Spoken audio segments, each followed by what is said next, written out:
கர்த்தருடைய மகா பரிசுத்த நாமத்திற்கு மகிமை உண்டாவதாக. கடந்த நாள் முழுவதுமாக கடைபிடி போல பாதுகாத்தார், சுகபலன் ஜீவன் தந்தார். அதற்காக கர்த்தருக்கு நன்றி செலுத்துகிறேன். கடந்த நாள் முழுவதுமாக செய்த எல்லா ஊழியங்களையும் கர்த்தர் ஆசீர்வதித்தார். அதற்காக கர்த்தருக்கு நன்றி செலுத்துகிறேன். பலவீனங்களை கர்த்தர் மாற்றினார், குடும்பத்தை வழிநடத்தினார். அதற்காக கர்த்தருக்கு நன்றி செலுத்துகிறேன். இந்த நாட்களிலே கடந்த வாரம் செய்திக்காக காத்திருக்கும் போது அடியனுக்கு உணர்த்தப்பட்ட வசனங்கள் உங்கள் மத்தியில் பகிர்ந்து கொள்ள ஆசைப்படுகிறேன். கர்த்தருடைய வசனத்தை தியானித்து நம்முடைய ஆத்மாவிற்கு பிரயோஜனப்படுத்திக் கொள்வோமாக. 1 கொரிந்தியர் 17வது அதிகாரம் 1வது வசனம். 1 கொரிந்தியர் 17:1. 1 கொரிந்தியர் 17:1. சாரி 1 ராஜாக்கள் 17:1. 1 ராஜாக்கள் 17:1.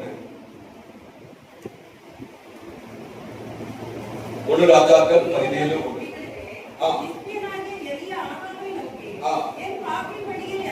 என் வாக்கின்படியே அன்று பனியும் மழையும் பெய்யாதிருக்கும் என்று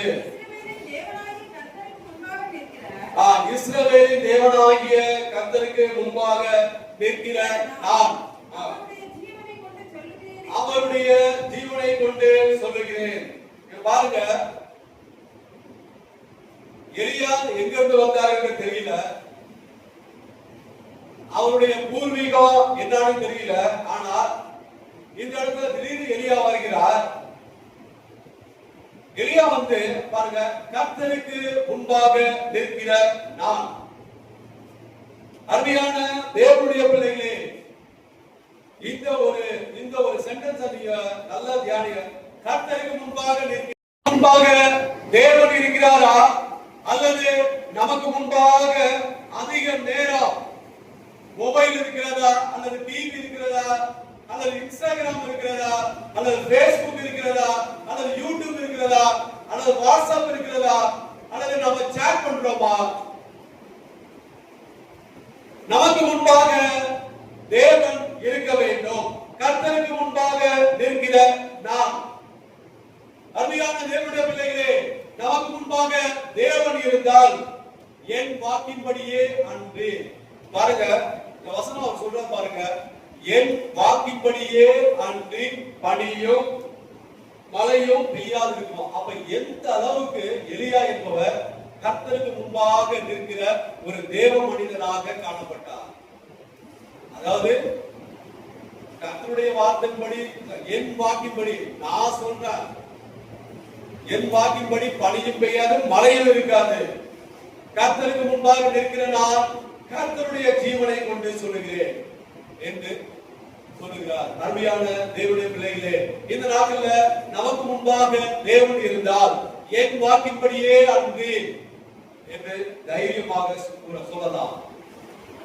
நாம தைரியமாக கூறலாம். நான் சொல்லுகிறதை நம்முடைய தேவன் அந்த வார்த்தையை, நம்முடைய வார்த்தைகளை அப்படியே அவர் கேட்பார்.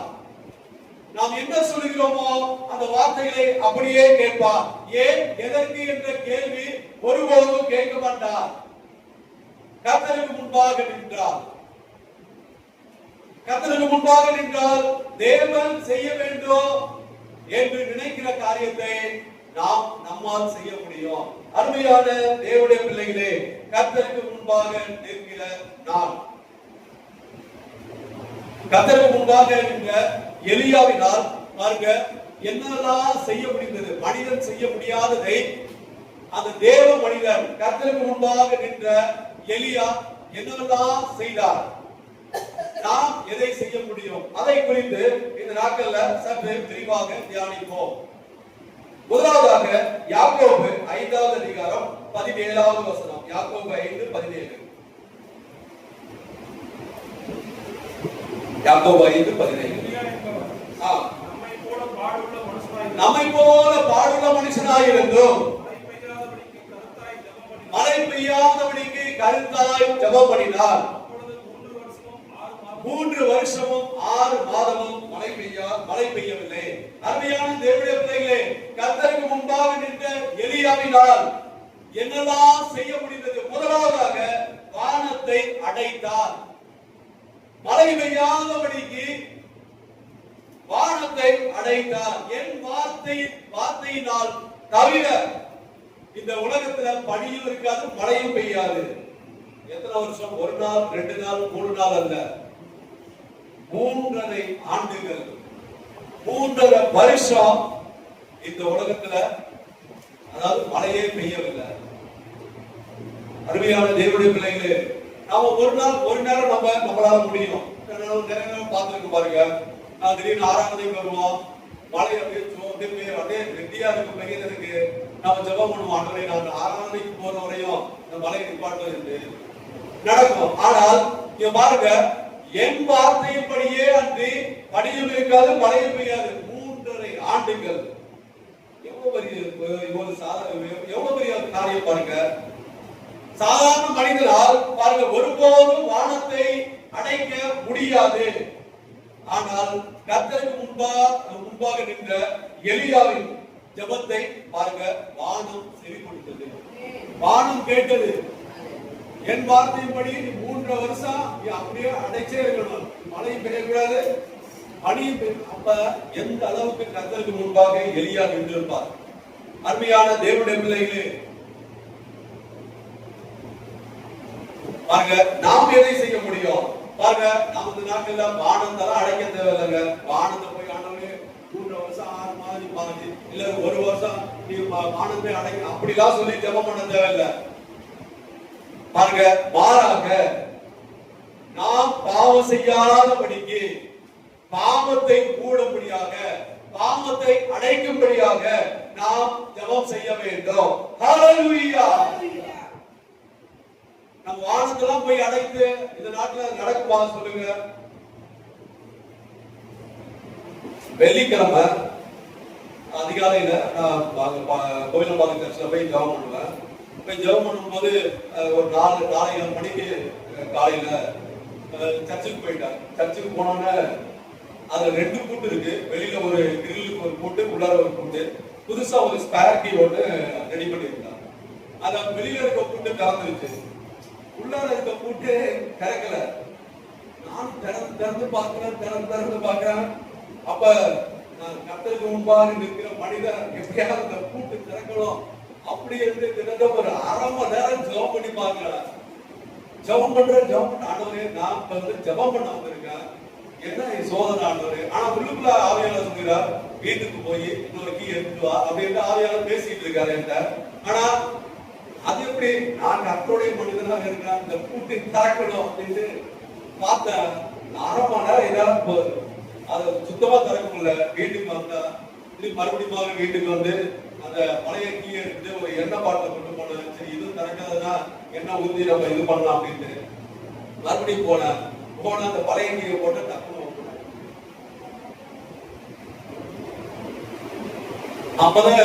அப்ப இந்த வசனங்கள் அப்பதான் மெசேஜ் ரெடி பண்ணும் போது, கர்த்தருக்கு முன்பாக இருக்கிற நான் வானத்துல இந்த பூட்டெல்லாம் உனக்கு திறக்க தேவை, பூட்டை திறந்து நீங்க என்ன பண்ண போற, அதனால தேவனுடைய நாம் மகிமைப்படுமா, அதற்காக நீ என்ன பூட்டெல்லாம் நாம் அதாவது பாவம் செய்யாதபடிக்கு, பாவத்தை அடைக்கும்படியாக, பாவத்தை கூடும்படியாக நாம் ஜெபம் செய்ய வேண்டும். ஹல்லேலூயா. பாருங்க, ஒருவேளை வச்சுக்கோங்க, ஒருவேளை நான் ஜெபம் செய்த 3 வருஷம் அல்லது 3 வருஷம் அப்படியே வானலாம் அல்லது 1 வருஷம் வானலாம் அப்படி அடைஞ்சு அப்படியே அந்த பேர் எல்லாம் அப்படியே உலகம் ஃபுல்லா பரவிச்சுன்னா உடனே என்ன பண்ணுவேன், உலகம் ஃபுல்லா பரவுதுன்னு வச்சுக்கோங்க. ஒருவேளை ட்ரம்ப் கூப்பிட்டு அங்க இருந்து இப்ப சீனாவுக்கு எனக்கு சண்டை நடந்துட்டு இருக்கு, அவங்க அந்த சீனாவை மேல வானத்தை அடைக்கணும் அப்படின்ட்டு ஒருவேளை அப்படிதான் நடக்கும். தேவனுடைய நாமம் அதனால மகிமைப்படுமா? அல்லது ஒருவேளை நீங்க ஜெபம் பண்ணும்போது, ஆண்டவரே வானத்தின் பலகைகளை திறந்து எனக்கு என் வீட்டுல பணமழையா பெய்யட்டும் அப்படி என்று நாம கர்த்தரை நோக்கி ஜெபம் பண்ண வேண்டாம். உடனே எல்லாரும் என்ன பண்ணிடுவாங்க, அடுத்த நிமிஷம் எல்லாரும் வந்துருவாங்க. ஆனா எனக்கு கொஞ்சம் பணம் கொடு, நீ ஜெபம் பண்ணு, எனக்கு கொஞ்சம் பணம் கொடு. உடனே அப்புறம் எல்லாரும் நம்ம என்ன பண்ணுவாங்க, எல்லாம் சாமியார் ஆக்கிடுவாங்க கடைசியில. அருமையான தேவனுடைய பிள்ளைகளே, கர்த்தருக்கு முன்பாக நின்ற எலியா வானத்தை அடைத்தார். இந்த நாட்கள்ல அப்படிலாம் நமக்கு தேவையில்லை. நாம பாவம் செய்யாதபடிக்கு அந்த பாவத்தை அடைக்க வேண்டும், பாவத்தை மூட வேண்டும். எப்பொழுது என்றால் கர்த்தருக்கு முன்பாக நிற்கும் போது.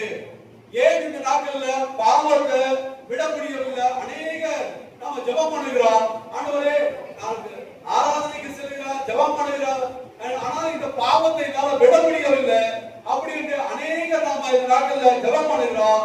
ஏனென்றால் நாம் கர்த்தருக்கு முன்பாக நிற்காமல் நாம் எங்கே நிற்கிறோம் என்றால் உலகத்திற்கு முன்பாக நிற்கிறபடியால் நாம் அந்த பாவத்தை நம்மால விட முடியவில்லை. அருமையான தேவனுடைய பிள்ளைகளே, இந்த நாட்கள்ல சற்று சிந்திக்க வேண்டும். நாம் யாருக்கு முன்பாக நிற்கிறேன்? எனக்கு முன்பாக வாட்ஸ்அப் அதிக நேரம் நாம் செய்யறேனா, அல்லது மொபைல் பார்க்கிறேனா, அல்லது டிவி பார்க்கிறேனா, அல்லது பேஸ்புக்ல இருக்கிறேனா? நான் யாருக்கு முன்பாக அதிக நேரம்? எனக்கு முன்பாக யார் இருக்கிறார்? கர்த்தர் இருக்கிறார். கர்த்தர் இருந்தால் அந்த பாவம் நம்மை, அதாவது நம்முடைய பாவத்தை செய்யாதபடிக்கு அது தடுத்து போடுவார். நம்மளுக்கு முன்பாக உலகம் இருந்தால் நாம் என்னதான் ஜெபம் பண்ணினாலும் அந்த பாவத்தை ஒருபோது விட முடியாது. அன்பியான தேவனுடைய பிள்ளைகளே, பாவத்தை செய்யாதபடிக்கு, பாவத்தை மூடும்படியாக, பாவத்தை அடைக்கும்படியாக இந்த நாட்கள்ல நாம ஜெபம் பண்ண வேண்டும். நாட்கள் பாருங்க, அநேக 4 மணி நேரம் 5 மணி நேரம் நாம மொபைல் பாக்குறோம். ஆனா ஒரு 3 நிமிஷம் ஜெபம் பண்ண சொல்லி பாருங்க,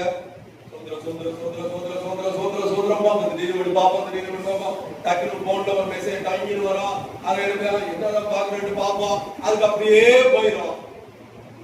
அருமையான தேவனுடைய பிள்ளைகளே, கர்த்தருக்கு முன்பாக நிற்கிற நாம், எலியா கர்த்தருக்கு முன்பாக நின்றபடியால் வானத்தை அடைத்தார். 3 வருஷமோ 6 மாதமோ மழை பெய்யாதபடிக்கு வானத்தை அடைத்தார். இந்த நாட்கள்ல நாம் நம்முடைய பாவத்தை மூடும்படியாக, அடைக்கும்படியாக நாம் கர்த்தருக்கு முன்பாக நிற்க வேண்டும். கர்த்தருக்கு முன்பாக நிற்கும் போது நாம் பாவத்தை ஒருபோதும் செய்ய மாட்டோம். 2வது காரியம் பாருங்க, 1 ராஜாக்கள் 17. கர்த்தருக்கு முன்பாக நின்ற எலியாவினால் என்னெல்லாம் செய்ய முடிந்தது? 1 ராஜாக்கள் 17 14 16. மழையை கட்டளையிடும் நாள் மட்டும் வானகின் மா செலவழித்து போவதும் இல்லை, கலசத்தின் எண்ணெய் குறைந்து போவதும் இல்லை என்று இஸ்ரவேலின் தேவனாகிய கர்த்தர் சொல்கிறார் என்றார். அவள் போய் எலியாவின் சொற்படி செய்தால் அவளும் இவனும் அவள் வீட்டாரும் அநேக நாள் சாப்பிட்டார்கள். கர்த்தர் எலியாவை கொண்டு சொன்ன வார்த்தையின்படியே வானிலே மா செலவழித்து போகவும் இல்லை, கலசத்தின் எண்ணெய் குறைந்து போகவும் இல்லை. மா செலவழித்து போகவும் இல்லை, கலசத்தில் எண்ணெய் குறைந்து போகவும் இல்லை. பாருங்க, கர்த்தருக்கு முன்பாக நின்ற எலியாவினால் வெறுமையான பாத்திரத்தை நிரப்பினார். எதை வைத்து நிரப்பினார் பாருங்க. அதாவது அந்த பாத்திரத்துல மா செலவழித்து போகவும் இல்லை, கலசத்துல எண்ணெய் குறைந்து போகவும் இல்லை. இப்ப 3 வருஷம் மழை பெய்யாது என்று எலியா சொல்லிவிட்டார். எலியா சொன்ன உடனே தேவன் சொல்லுகிறார், நீ அங்க போ, சாரிபாத் ஊருக்கு போ, ஒரு விதவையின் வீட்டுல இரு, அங்க உனக்கு நான் போஷிப்பேன் என்கிறார். அந்த இடத்துல பாருங்க, விதவையும் அவள் குமாரனும் சாகும்படியாக கடைசியா கொஞ்சம் இருந்து அதை வச்சு நான் சாப்பிட்டு செத்து போகிறான்னு சொல்லுகிறார். உடனே தேவன் எலியா சொல்லுகிறார், முதலாவது நீ செஞ்சு எனக்கு கொண்டு வா அப்படி என்று சொல்லுகிறார். சொல்லும் போது பாருங்க, அதுக்கப்புறம் பாருங்க, 5 நாட்கள்ல கர்த்தர் உன்னை போஷிப்பார் என்கிறார். அருமையான தேவனுடைய பிள்ளைகளே, அந்த வெறுமையான பாத்திரத்தை கர்த்தர் நிரப்பும்படியாக, ஆசீர்வாதங்களால் நிரப்பும்படியாக, மாவும் எண்ணெயும் குறைந்து போகவே இல்லை. அந்த 5 நாட்கள் முடியும் மட்டும் மாவும் எண்ணெயும் அந்த வீட்டுல குறைந்து போகவே இல்லை. ஒரு மேஜிக் பானை பாருங்க, அந்த பானை வந்து அப்படியே மேஜிக், அதை எடுக்கிறாங்க, திருப்பி வருது. திருப்பி நீங்க புக்ல எல்லாம் படிச்சிருப்பீங்க, காமிக்ஸ் புக்ல எல்லாம் பாத்தீங்கன்னா கவுத்து போட்டா அப்படியே கவுத்தா அப்படியே ஏதோ ஒன்று பாதாபம் அப்படிப்பாங்க. அது மாதிரி மேஜிக் பானை, மேஜிக் கலசமாக. மேஜிக் என்றால் அப்படி மேஜிக் கிடையாது. தேவன் எலியாவை கொண்டு அதை ஆசீர்வதித்த நிமித்தமாக. ஏனென்றால் கர்த்தருக்கு முன்பாக எலியா நின்றபடியால். ஹல்லேலூயா. பாருங்க, இந்த நாட்கள்ல சாதாரண ஒரு மனிதனால உணவை வந்து நம்ம இந்த மாதிரி நம்ம பண்ணவே முடியாது. மேஜிக் பண்ணி இந்த நாட்கள்ல 5 இட்லி இருக்கு, உடனே திருப்பி அடுத்த நாள் ஆண்டவரே இங்கேயே மாறணும் அப்படின்னு ஜெபம் பண்ணா வருமா? அந்த மாதிரி ஒரு சாதாரண மனிதனால செய்ய முடியாது. ஆனால் கர்த்தருக்கு முன்பாக நின்ற எலியா அந்த காரியத்தை செய்தார். வறுமையில் காணப்பட்ட அந்த வீட்டை ஆசீர்வதித்தார். ஹalleluya! நாம் எதை செய்ய முடியும் பாருங்க. நாம் போய் பாத்திரத்தெல்லாம் மாவு என்ன அதெல்லாம் பெருக்க தேவையில்லை. அதெல்லாம் அந்த அளவுக்கு நம்ம போக தேவையில்லை. மாறாக மற்றவர்களை ஆசீர்வதிக்கலாம். மற்றவர்களை ஆசீர்வதிக்க வேண்டும். ஆசீர்வாதமான வார்த்தைகளை கூற வேண்டும். நாம எப்பொழுது ஆசீர்வாதமான வார்த்தைகளை கூறுவோம் என்றால் கர்த்தருக்கு முன்பாக இருக்கும் போது. நீங்க கர்த்தருக்கு முன்பாக நில்லாமல் உலகத்தில் பிசாசு பின்னாடி நின்றால் நம்முடைய வாய் வார்த்தைகள் எப்படி வரும்? அவன் சபிக்க, அவன் கெட்டு போட்டு, இவன் கெட்டு போட்டு, அவன் நல்லா இருக்க கூடாது, இவன் நல்லா இருக்க கூடாது அப்படி என்று சாபமான வார்த்தைகள் நம்முடைய வாயிலிருந்து வரும். ஆனால் நம்ம கர்த்தருக்கு முன்பாக நின்றோம் என்றால் மற்றவர்களை ஆசீர்வதிக்கக்கூடிய வார்த்தைகள், ஆசீர்வாதமான வார்த்தைகள் நம்முடைய வாயிலிருந்து புறப்படும்.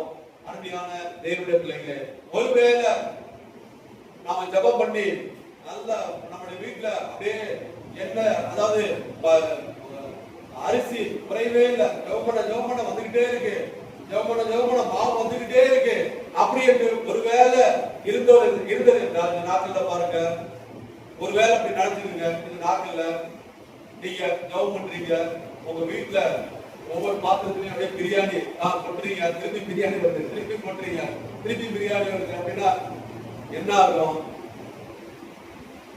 பாருங்க. ஸ்விக்கி சொமேட்டோ தான் நம்மகிட்ட வந்து பார்ட்னர்ஷிப் வச்சிருவாங்க. எனக்கு ஒரு கிலோ 2 கிலோ கொடுங்கன்ட்டு அந்த அளவுக்குள்ள நம்ம அந்த நாட்கள்ல போக தேவையில்லை. அருமையான தேவனுடைய பிள்ளைகளே, மற்றவர்களுக்கு ஆசீர்வாதமான வார்த்தைகளை நாம் கூற வேண்டும். கர்த்தருக்கு முன்பாக நாம் இருக்கும் போது நம்முடைய வாயின் வார்த்தைகள் ஆசீர்வாதமான வார்த்தைகளாக வெளிப்படும். மூன்றாவது காரியம் பாருங்க, கர்த்தருக்கு முன்பாக நின்ற எலியாவினால் என்னவெல்லாம் செய்ய முடிந்தது? 1 ராஜாக்கள் 17ஆம் அதிகாரம் 22வது வசனம். 1 ராஜாக்கள் 17:22. கர்த்தர் எலியாவின் சத்தத்தை கேட்டார். பிள்ளையினுடைய ஆத்துமா அவரிடம் திரும்பி வந்தது. அவன் பிழைத்தான். பாருங்க, எலியாவின் சத்தத்தை கேட்டார், பிள்ளையினுடைய ஆத்துமா. பாருங்க, அந்த விதவையினுடைய மகன் செத்து போயிட்டார். உடனே அந்த விதவை வந்து எலியாவிட்ட சொல்லுகிறார். சொன்ன உடனே பாருங்க, போய் அவர் ஜெபம் பண்ணுகிறார்.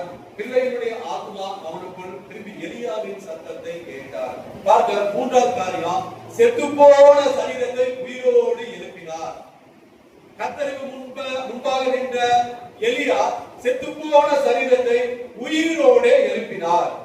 கர்த்தர் எலியாவின் ஜெபத்தை கேட்டு அவனை உயிரோடு எழுப்பினார். ஹalleluya!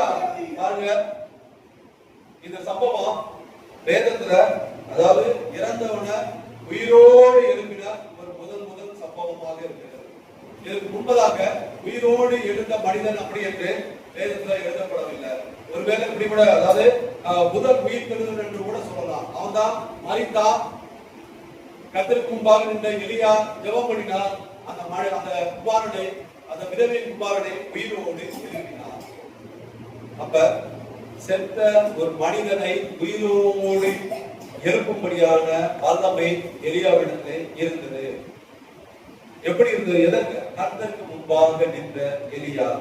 சாதாரண மனிதனால இன்னைக்கு பாருங்க உயிர் கொடுக்க முடியாது. இன்னைக்கு பாருங்க, நாம எங்கேயாவது இறந்து போயிட்டாலும் நம்ம போய் உயிரோட இருக்கிறோமா? இல்ல, சாதாரண மனிதனால முடியாது. ஆனால் கர்த்தருக்கு முன்பாக நின்ற எலியாவினால் அதை செய்ய முடிந்தது. அருமையான தேவனுடைய பிள்ளைகள், உயிரோடு இறந்தவனை உயிரோடு எழுப்பினார். நாம் இந்த நாட்கள்ல எதை செய்ய முடியும்? நாம இறந்தவர்கள் உயிரோடு எழுப்ப தேவையில்லை. அப்படிலாம் நமக்கு இப்ப தேவையில்லை. இப்ப ஒருவேளை ஜெபம் பண்ணி உயிரோடு எழுப்பினா எங்க சுடுகாடு இருக்காது, சுடுகாடே இருக்காது, கல்லறையே இருக்காது.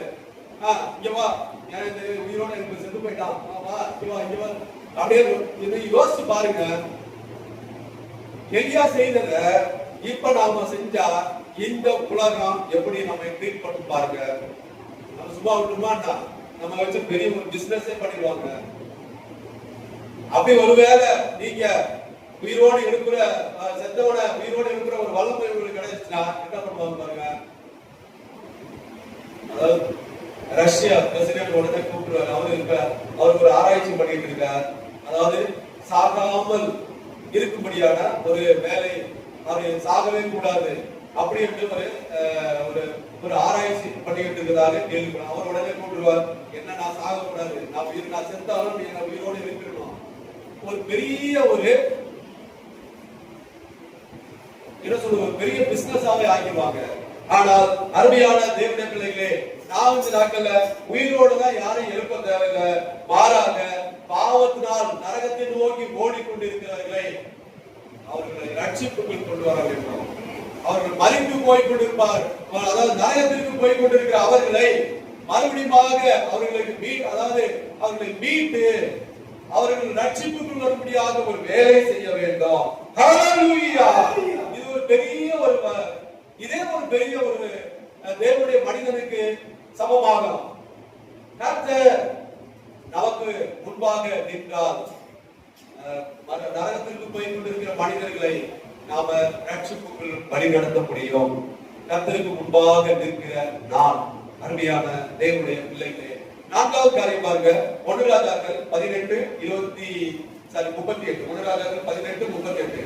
அப்பொழுது கர்த்தரிடத்தில் இருந்து அக்கினி இறங்கி அந்த சர்வாங்க தகன பலியையும் விளக்குகளையும் கற்களையும் மண்ணையும் பட்சித்து வாய்க்காலில் இருந்த தண்ணீரை நக்கி கொண்டது. பாருங்க, அடுத்த காரியம் 4வது காரியம் பாருங்க.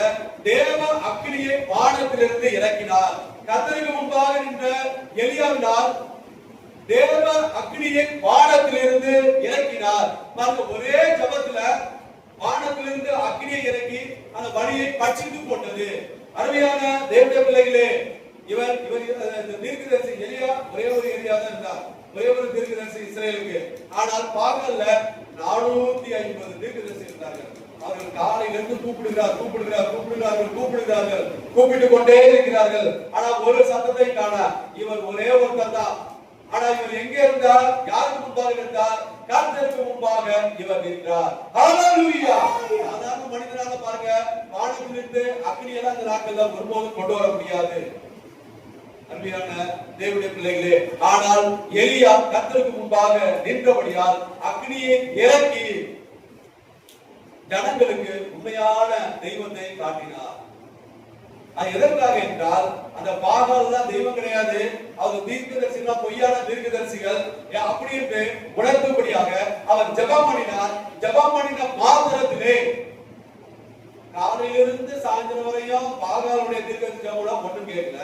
ஆனா இவர் ஜெபம் பண்ண மாத்திரத்திலே வானத்திலிருந்து அக்கினி இறங்கி, தேவ அக்கினி இறங்கி பாருங்க, ஜனங்களுக்கு உண்மையான தெய்வத்தை அவர் காட்டினார். அருமையான தேவனுடைய பிள்ளைகளே, இந்த நாட்கள்ல நாம் என்ன செய்ய முடியும் பாருங்க. வானத்திலிருந்து தான் அக்கினி எல்லாம் இறக்க தேவையில்லை. அவ்வளவு பெரிய அக்கினி இறக்கி அதை பட்சிக்க அப்படி எல்லாம் நமக்கு தேவையில்லை. மாறாக தேவ அக்கினி நம்மில் பற்றி எறிய வேண்டும். ஹalleluya! எப்பொழுது தேவ அக்கினி நம்மில் பற்றி எரியும்? நாம் கர்த்தருக்கு முன்பாக நிற்கும் போது. ஒருவேளை நீங்க ஜெபம் பண்ணும்போது வானத்திலிருந்து அக்கினி வந்து வச்சுங்க, ஒரு வேலை வச்சுங்க, உடனே என்ன பண்ணுவாங்க பாருங்க. இஸ்ரேலுக்கும் ஈரானுக்கும் போர் நடந்தது. இஸ்ரேல் உடனே பிரசிடென்ட் கூப்பிட்டான், இஸ்ரேல் ஜனங்கள் தேவனுடைய பிள்ளைகள், அதனால நீ வா, நீ அக்கினியை இறக்கி அந்த தேசத்தை அழித்து போடு, பாலஸ்தீனத்தை அழித்து போடு, காசாவை அழித்து போடு அப்படி என்று ஒரு பெரிய ஒரு இதே நடந்திருக்கும். ஆனால் இந்த சூழ்நிலையில நாம் தேவ அக்கினி எல்லாம் இறக்க தேவையில்லை. மாறாக தேவ அக்கினி நம்மில் பற்றி எரிய வேண்டும். ஹalleluya! எப்பொழுது என்றால் கர்த்தருக்கு முன்பாக நாம் நிற்கும் போது. கர்த்தருக்கு முன்பாக நிற்கிற நாம் அருமையான தேவனுடைய பிள்ளைகளே, நாம் இந்த நாட்கள்ல யாருக்கு முன்பாக நிற்கிறோம்? நமக்கு முன்பாக யார் இருக்கிறார்? பாருங்க, 5வது காரியம் 1 ராஜாக்கள் 18:41-45. பெருமழையின் இரைச்சல் கேட்கப்படுகிறது என்றார். 45. அதற்குள்ளாக வானம் மேகங்களினாலும் காற்றினாலும் கருத்து பெருமழை உண்டாயிற்று. ஆகாப் ரதத்தில் ஏறி இஸ்ரவேலுக்கு போனார். பாருங்க, வானத்தை வானத்தை திறந்தார். அவர்தான் வானத்தை அடைத்தார். மழை பெய்யாதபடிக்கு 3 வருஷம் ஆகிவிட்டது. இப்பொழுது சரியான நேரம் வந்துவிட்டது. இப்பொழுது சொல்லுகிறார், இப்பொழுது மழை பெய்யும். வானத்தை திறந்தார். பாருங்க, அடைத்து வைக்கப்பட்ட, மழை பெய்யாதபடிக்கு அடைத்து வைக்கப்பட்ட வானத்தை இவர்தான் அடைத்து வைத்தார். இவருடைய ஜெபத்தின் மூலமாக அடைத்து வைக்கப்பட்டது. மறுபடியும் இவர் ஜெபம் பண்ணுகிறார். ஜெபம் பண்ணும்போது வானம் திறந்து மழை பெய்யுது. பாருங்க, 3 வருஷத்துக்கு பிற்பாடு அந்த நாள்ல மழை பெய்கிறது. சாதாரண மனிதனால ஒரு காலநிலையை வானத்தை அடைக்கவும் முடியாது, வானத்தை திறக்கவும் முடியாது, ஒரு காலநிலையை மாற்ற முடியாது. ஆனால் கர்த்தருக்கு முன்பாக நின்ற எலியாவின் ஜெபம் வானத்தை திறந்தது.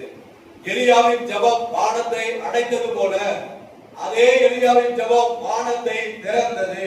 ஹalleluya! 3 வருடங்களுக்கு அடைத்து வைக்கப்பட்ட அந்த மலை இவருடைய ஒரே வார்த்தையினால் அந்த வானம் திறந்து மழை பெய்தது. அருமையான தேவனுடைய பிள்ளைகளே, அந்த ஆசீர்வாதமான மழை பெய்தது. நாம் என்ன செய்ய முடியும்?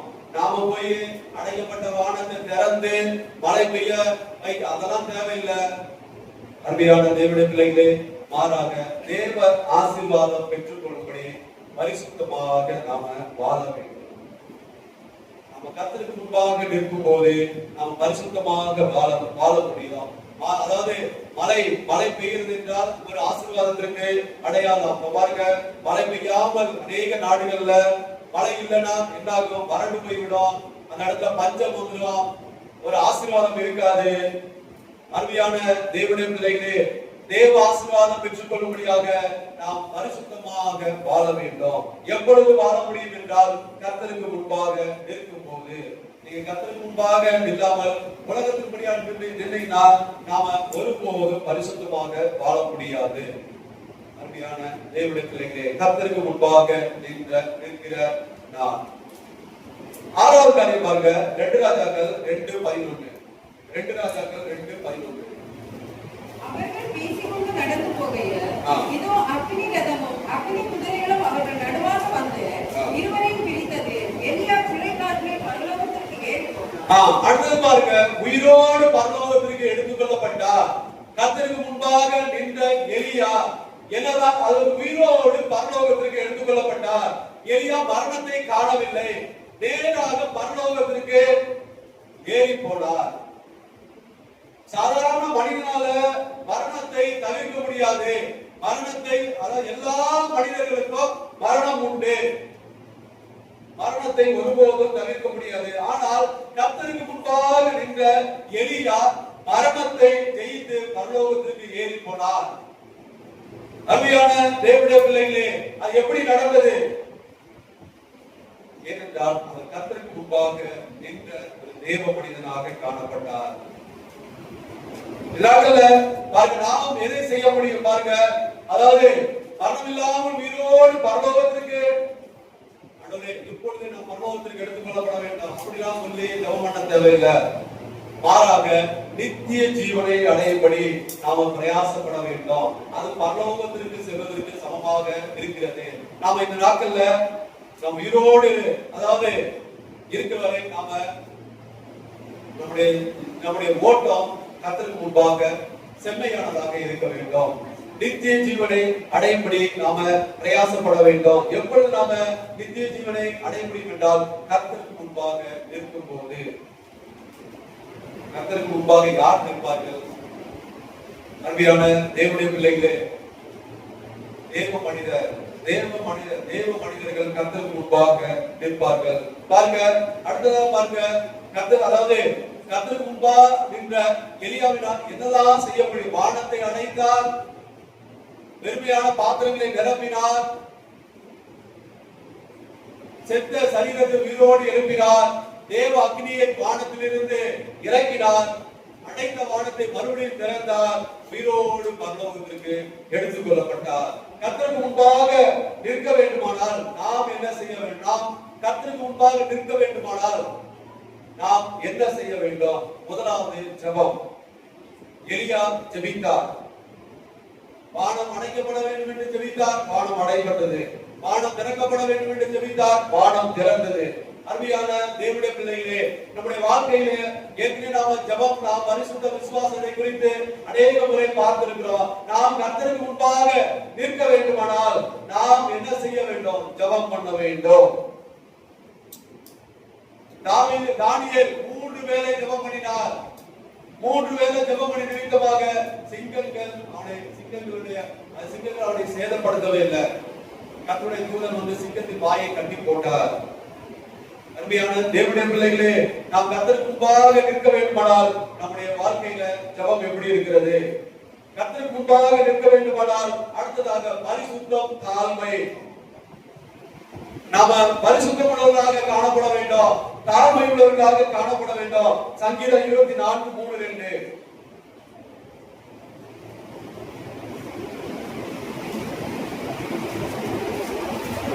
சங்கீதம் 24:3-4.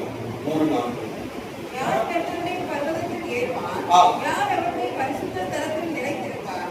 கைகளில் சுத்தமுள்ளவனும் இருதயத்தில் மாசில்லாதவனுமாய் இருந்து. போதும் பாருங்க. யார் கர்த்தருடைய பர்வதத்தில் ஏறுவான்? யார் பரலோகத்திற்கு எடுத்துக் கொள்ளப்படுவாய்? கர்த்தருடைய பர்வதத்தில் ஏறுவான். யார் அவருடைய பரிசுத்த ஸ்தலத்தில் நிலைத்திருப்பான்? கைகளில் சுத்தமுள்ளவனும் இருதயத்தில் மாசில்லாதவனுமாய் இருந்து. அருமையான தேவனுடைய பிள்ளைகளே, நாம் கர்த்தருக்கு முன்பாக நிற்க வேண்டுமானால் நாம் பரிசுத்தமுள்ளவர்களாக இருக்க வேண்டும், நாம் தாழ்மை உள்ளவர்களாக இருக்க வேண்டும். நாம் எந்த நிலையில இருக்கிறோம்? நாம் கர்த்தருக்கு முன்பாக நிற்க பிரயாசப்படுகிறோமா? அருமையான தேவனுடைய பிள்ளைகளே, பரிசுத்தம், அதாவது பாருங்க, பரிசுத்தம் எப்பொழுது நம்முடைய பரிசுத்தம் எப்பொழுது கெடும் என்றால், நம்ம அநேக நேரம் பாருங்க, நம்ம போனை வச்சு நம்ம நோண்டிக்கிட்டு, அதாவது போனையே எடுத்து பார்த்துட்டு இருந்தோம்னா நம்முடைய பரிசுத்தம் கெட்டு போய்விடும், நம்முடைய ஜெப வாழ்க்கை கெட்டு போய்விடும். பார்க்க வேண்டியதான், கொஞ்ச நேரம் பார்க்கணும். இந்த நாட்கள்ல சொல்றேன், இப்ப இருக்கிற நாட்கள்ல பாருங்க, நம்ம நினைக்கலாம் இதெல்லாம் சொல்றதுதான் ரைட்டு தான். ஐயா, எலியாவே இந்த நாட்கள்ல இருந்தாருன்னா அவரும் மொபைல் நோண்டி இருப்பார் அப்படின்னு நினைக்கலாம். அந்த நாட்கள்ல இல்ல, அதனால இல்ல, அப்படி கிடையாது. ஆனாலும் இந்த நாட்கள்ல அநேக பரிசுத்தவான்கள், அநேக விசுவாசிகள், அநேக வாலிபர்கள் இருக்கிறார்கள். அதாவது அவர்களுக்கும் போனுக்கும் சம்பந்தம் இல்லாம இருப்பாங்க. அநேகர் இருக்கிறார்கள், இல்லை என்று சொல்வதற்கு இல்லை, அநேகர் இருக்கிறார்கள். நம்முடைய பிள்ளைகள் நாம் எப்படி காணப்படுகிறோம்? அருமையான தேவனுடைய பிள்ளைகளே, நாம் கர்த்தருக்குள் பரிசுத்தமாக நிற்கிறோமா அல்லது உலகத்தின் முன்பாக அசுத்தம் உள்ளவர்களாக நிற்கிறோமா? நாம் கர்த்தருக்கு முன்பாக பரிசுத்தம் உள்ளவர்களாக நிற்கும் போது பாருங்க, அவருடைய பர்வதத்தில் ஏற முடியும், அவருடைய பரிசுத்த ஸ்தலத்துல நிலைத்திருக்க முடியும். அடுத்ததாக பாருங்க, கர்த்தருக்கு முன்பாக நிற்க வேண்டுமானால் நாம் என்ன செய்ய வேண்டும்? எபிரேயர் 11:6. விசுவாசம். நம்முடைய விசுவாசம் காணப்பட வேண்டும். எபிரேயர் 11:6.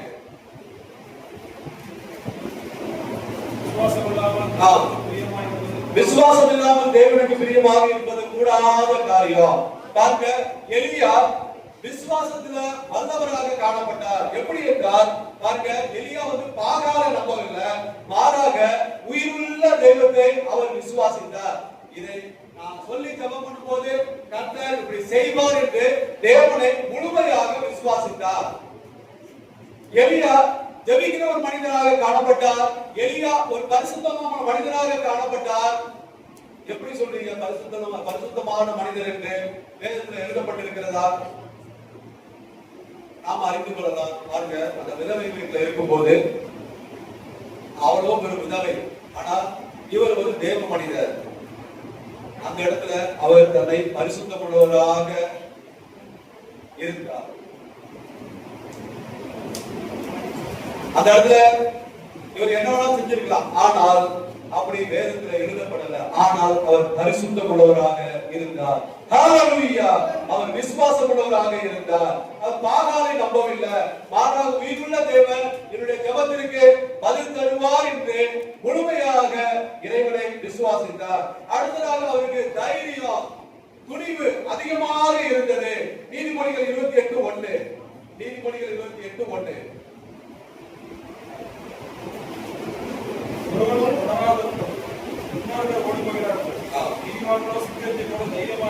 நீதிமான்களோ சிங்கத்தை போல தைரியமாக இருக்கிறார்கள். பாருங்க, நீதிமான்களோ சிங்கத்தை போல தைரியமாக இருக்கிறார்கள். பாருங்க, எலியா ரொம்ப தைரியசாலியா இருந்தார். ராஜா ஆகாப் அவனுக்கு முன்பாக கர்த்தர் என்ன சொன்னாரோ அதையே கர்த்தர் என்ன சொன்னார் அதைத்தான் சொன்னார். ஆகாவை பார்த்து பயந்தெல்லாம் போல அல்லது மாய்மானம் அல்லது அப்படி என்று சொல்லவே இல்லை. கர்த்தர் என்ன சொன்னாரோ தைரியமாக துணிவோடு ஆகாமுக்கு முன்பாக அவர் தன்னுடைய வார்த்தைகளை வெளிப்படுத்தினார். அருமையான தேவனுடைய பிள்ளைகளே, அவருடைய வார்த்தை தேவ வார்த்தை அப்படியே இருந்தது.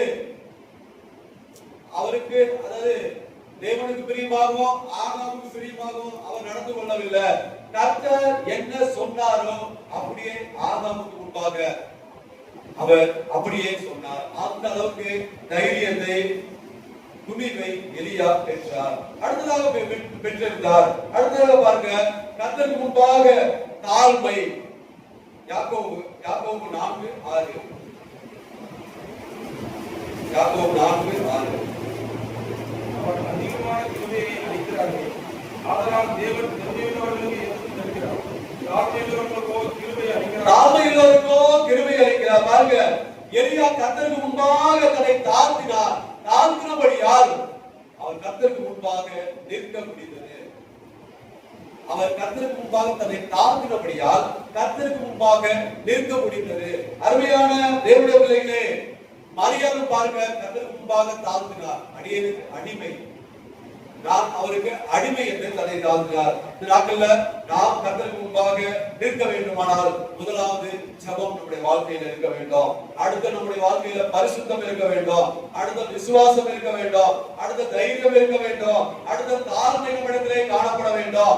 இந்த காரியங்கள் எலியாவிடத்துல இருந்தது நிமித்தமாக கர்த்தருக்கு முன்பாக நிற்கிற நான் என் வாக்கின்படியே அன்றி பனியும் இல்ல மழையும் பெய்யாது அப்படி என்று தைரியமாக சொன்னார். இந்த நாட்கள்ல கர்த்தருக்கு முன்பாக நிற்க வேண்டுமானால் நாம் நம்மிடத்துல ஜெபம் எந்த அளவுக்கு இருக்கிறது, பரிசுத்தம் எந்த அளவுக்கு இருக்கிறது, விசுவாசம் எந்த அளவுக்கு இருக்கிறது, நம்மிடத்துல தைரியம் இருக்கிறதா, நம்மிடத்துல தாழ்மை இருக்கிறதா? நாம் இப்படி இருந்தால் கர்த்தருக்கு முன்பாக தைரியமாக நிற்க முடியும். அப்படி தைரியமாக நிற்கும் போது நாம் பாருங்க எல்லா காரியத்தையும் சாதிக்க முடியும். இந்த நாட்கள்ல பாருங்க, எலியா செய்தது போல நம்மால் செய்ய முடியுமா? வானத்தை அடைக்க முடியுமா? செத்தவனை உயிரோடு எழுப்ப முடியுமா? வெறுமையான பாத்திரத்தை நிரப்ப முடியுமா? தேவ அக்னியை இறக்க முடியுமா? உயிரோடு பரலோகத்திற்கு எடுத்துக்கொள்ள முடியுமா? இந்த நாட்கள்ல எலியா செய்தது போல நம்மால செய்ய முடியுமா? அது சாத்தியமா என்று நமக்கு ஒரு கேள்வி வரும். செய்ய முடியும், அது சாத்தியம். எப்பொழுது என்றால், அதாவது கர்த்தருக்கு பிரியமாக இருந்தால் செய்ய முடியும். வானத்தை அடைக்க முடியும். 2013-14 என்று நினைக்கிறேன். 2013-14 ஒரு மதுரையில ஒரு கன்வென்ஷன் நடந்தது. கன்வென்ஷன்ல மலை, அதாவது தூறுது நிக்குது, தூரி கொண்டு இருக்கிறது நிக்குது. இது வந்தவர்களுக்கு தெரியும். யாராவது கன்வென்ஷன் நீங்க அட்டன் பண்ணிருந்தா தெரியும். வெளியில வந்து அவங்க ஸ்டேஜ்ல இருக்காங்க, கீழே வந்து எல்லா மக்கள் எல்லாரும் ஜனங்கள் எல்லாம் நம்முடைய விசுவாசிகள் எல்லாம் உட்கார்ந்து இருக்காங்க. சைட்ல வந்து அந்த ஆர்கெஸ்ட்ரா கீபோர்டு வாசிக்கிறவங்க இருக்காங்க. அவங்க மூடி வைக்கிறாங்க, எல்லாரும் இன்ஸ்ட்ருமெண்ட் எல்லாத்தையும் மூடி வைக்கிறாங்க. திருப்பியும் ஓபன் பண்ணுறாங்க. அதாவது மழை தூருது, மழை அப்புறம் திருப்பி நிற்குது, அப்புறம் மழை தூரி கொண்டிருக்கு, மழை நிற்குது. அந்த ஒரு கிரவுண்ட், ஸ்கூல் கிரவுண்ட்ல இப்படியாக நடந்து கொண்டு இருந்தது.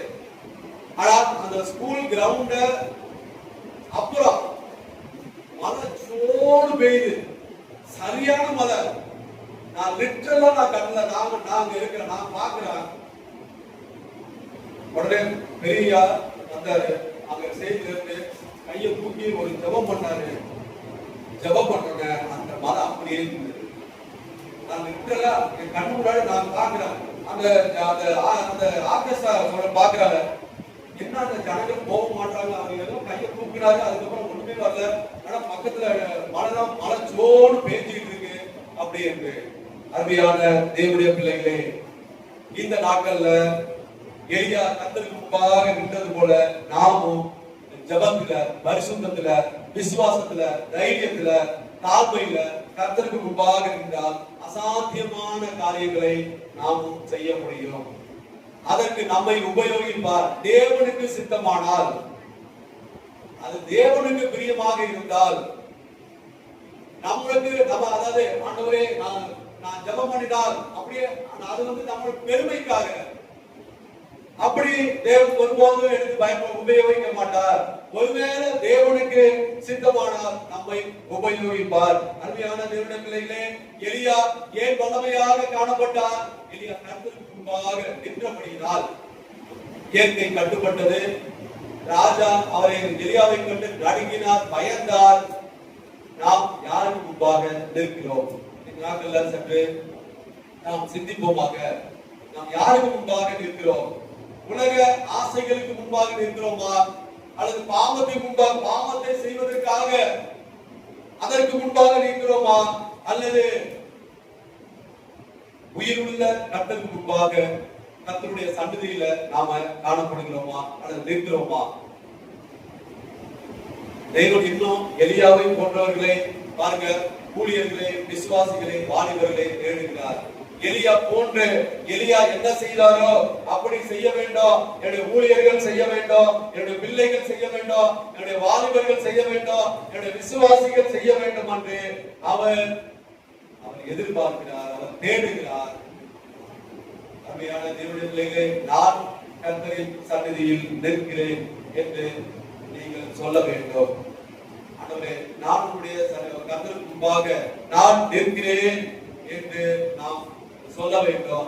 ஊழியர்கள் சொல்ல வேண்டும், வாலிபர்கள் சொல்ல வேண்டும், நம்முடைய தேவ பிள்ளைகள் சொல்ல வேண்டும். இந்த நாட்கள்ல தேடுகிறார். அப்படிப்பட்ட ஒரு மனிதனை இந்த நாட்கள்ல தேடுகிறார். எனக்கு முன்பாக நின்று இப்படிப்பட்டதான காரியத்தை செய்ய வேண்டும் என்று அவர் விரும்புகிறார். கர்த்தருக்கு முன்பாக நிற்கிற நாம் நாட்கள்ல சற்று தியானிகளை சிந்திப்போமாக. நாம் யாருக்கு முன்பாக நிற்கிறோம்? நமக்கு முன்பாக அநேக நேரம் நாம மொபைல் காணப்படுகிறதா, TV, Instagram, Facebook, YouTube, WhatsApp, இதை நமக்கு முன்பாக இருக்கிறதா? அதிக நேரம் இதற்காக நாம செலவிடுகிறோமா? அல்லது உயிருள்ள கர்த்தருக்கு முன்பாக நாம நிற்கிறோமா? நாம் கர்த்தருக்கு முன்பாக நிற்க வேண்டும். ஹல்லேலூயா! அப்படி நிற்கும் போது என் வாக்கின்படியே அன்றே அப்படி என்று தைரியமாக சொல்லலாம். நாம் கர்த்தருக்கு முன்பாக நிற்க வேண்டுமானால் நாம் ஜெபத்துல வளர வேண்டும், பரிசுத்தத்தை அதிகமாக பெற்றுக்கொள்ள வேண்டும், விசுவாசத்துல வளர வேண்டும், தைரியம் நமக்கு காணப்பட வேண்டும், கர்த்தருக்கு முன்பாக தாழ்மையாக இருக்க வேண்டும். இந்த காரியத்துல நாம் வளருவோமாக. கர்த்தருக்கு முன்பாக நிற்கிறதற்காக நாம் பிரயாசப்படுவோமாக. நாம் ஒவ்வொருவரும் நீங்க சொல்ல வேண்டும், கர்த்தருக்கு முன்பாக நிற்கிற நான் கர்த்தருக்கு முன்பாக நிற்க வேண்டும் ஆண்டவரே என்று நாம் பிரயாசப்படுவோமாக. அதற்காக நாம கிரியை செய்வோமாக. நாம எடுத்து உபயோகப்படுத்துவார். கர்த்தர் இந்த வார்த்தைகளை ஆசீர்வதிப்பாராக. ஆமென். ஹalleluya, hallelujah, hallelujah, hallelujah, hallelujah, hallelujah, hallelujah, hallelujah, hallelujah, hallelujah, hallelujah, hallelujah, hallelujah, hallelujah, hallelujah.